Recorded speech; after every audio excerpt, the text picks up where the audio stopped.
हम जब उम्रा करते हैं तो तवाफ़े काबा करते हैं और सही करते हैं, सफ़ा से मरवा, मरवा से सफ़ा 7 चक्कर लगाते हैं। अब ये जो सफ़ा से मरवा और मरवा से सफ़ा, ये जो सही करते हैं, ये किसकी सुन्नत? ये हज़रत हाजरा की सुन्नत, एक औरत की सुन्नत।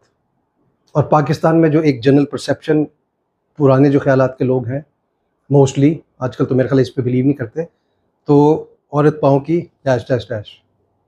तो इस जहलियत को रूट आउट करें सोसाइटी से।